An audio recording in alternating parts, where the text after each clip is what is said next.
Shaquan Joshua. I'm Shaquan. And this is WinstonGraySaga. So, we're back with part 2, relationship don'ts. Right. And if you haven't already, make sure you go watch last week's video where we talked about relationship do's. Oh, yeah. Link down below. So we basically covered our don'ts with our do's. Our don'ts are really... There's one don't that we didn't cover. What's that? Finance. It was a don't for us, and it may not be a don't for everyone because we moved in with each other almost immediately. May not be a don't for everyone. That is such a double negative. Oh my god. Sorry. It just hurt my ears. Continue. Anyway, it may not be a don't for everyone, but it was definitely a don't for us because we moved in with each other and have lived with each other. We've been together 4.5 years. We've lived with each other for 4 years. Oh God, it has been 4 years. Yeah. So to not talk about finances and to just think, oh, well, we have our separate accounts. We work our own separate jobs. We have our own separate quote unquote lives was definitely not an option, especially when we're both paying rent. When you're both paying rent, and you have in Chicago. You're living in Chicago, which was definitely an insane experience. Amazing, but insane. Quite literally insane. Very repetitive in trying to get different results. Maybe we'll have a story time and we'll talk about our lovely 2.5 years in Chicago. Story time! Anyway. Thanks, Thomas Sanders. Yeah, so definitely talking about finances, making sure you know where each other is. And even if you're not talking about your day-to-day finances, like, how's your credit score? If we're... And it depends on you. Maybe you get in relationships without the intention on getting married. If I'm in a relationship, we're planning on getting married at some point in time. We're doing this long haul. Right. So I need to know what the hell I'm about to get myself into. If you got a 300 credit score, baby, then Jesus did not send you to me. Hallelujah. There is no possible way that Jesus sent you to me and you got a 300 credit score. How about you focus on that? Come back and meet me in a couple of years. You're so daggone rude. Stop it. If I'm still single, then it's meant to be. If not, then baby boo, bye. Wow. Anyway, I'm going to try to clean his up. I meant with every word I said. Wow. Really? If you had a 300 credit score, if I had a 300 credit score, you would be with me? If you were able to do anything. If you were still you, then yes, I would be. Liza Minnelli, lies. Because my love goes past finances. Anyway, point is that it's not healthy to argue over finances. This is something that people don't necessarily hit on a lot, especially for younger couples. And that's just what we are. We're a younger couple, and that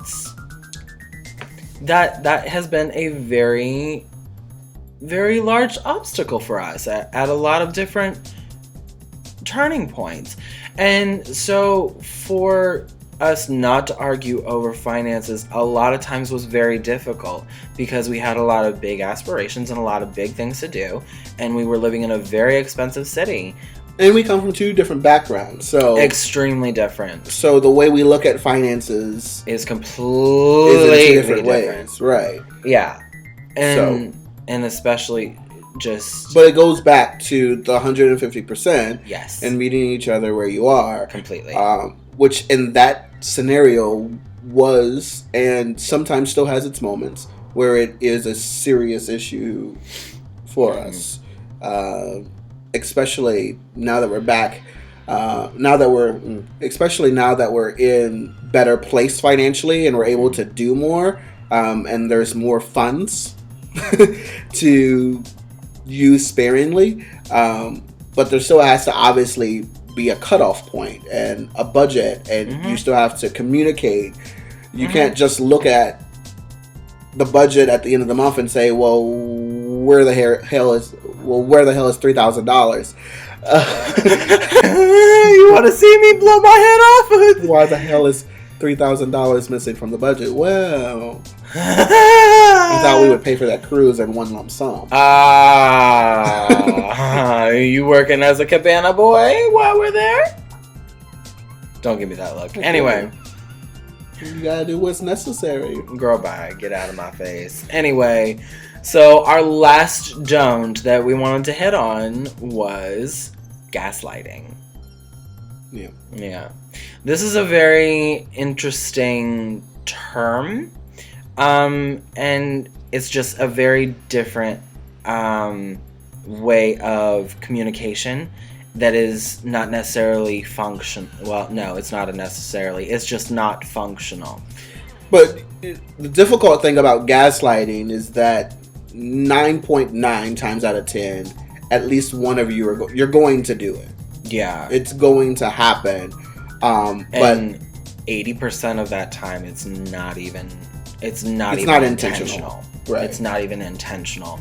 And it's you want to explain what it is? Yeah, it's a form of abuse. Okay. It's a form of psychological abuse that is hidden in between manipulation, where partner A says that this is absolutely not my fault. I don't know what you're talking about. I can't believe that you would even think that this would be any part of me or my fault. This is all you. Partner B thinks, oh my God, you're right. I can't believe I did that.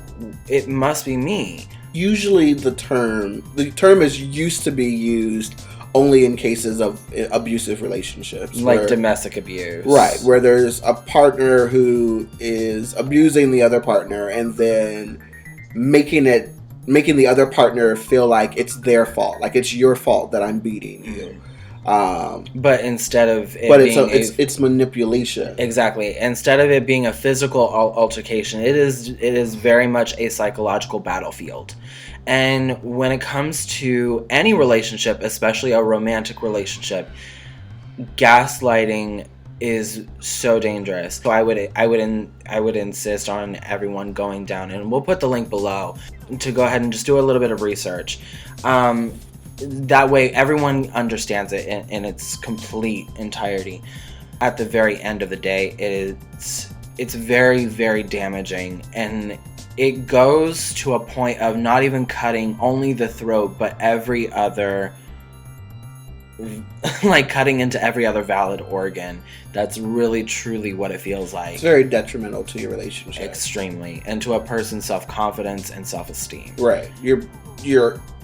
If you're gaslighting on a regular basis, you're basically tearing your partner down.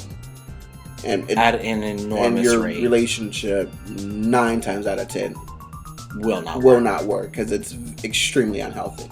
And you will not find closure at the end. Yeah. It's just not a healthy thing. It hurts on a very tragic level. And so there's a lot of dysfunctional and manipulative ways of communication, especially in different kinds of relationships, such as logical and emotional, or LGBTQIA, or younger, or just those who haven't really necessarily come from the best backgrounds, where it has been a very dysfunctional childhood, and it's not necessarily anybody's fault all the time. There are some people that do it intentionally, but overall, it's just something to think about and keep in mind. Yeah. So that's all we got. So that was extremely serious, but much needed. Yeah, definitely. But we definitely want to do a relationship do's and don'ts where it's a lot more fun. And we're talking about the good things and fun things that you want to do, but also the fun things that you don't want to do, like don't paint your partner unless he likes it. Okay, that was definitely no judgment. That was something no judgment. Way out there, but it's a don't unless he likes it.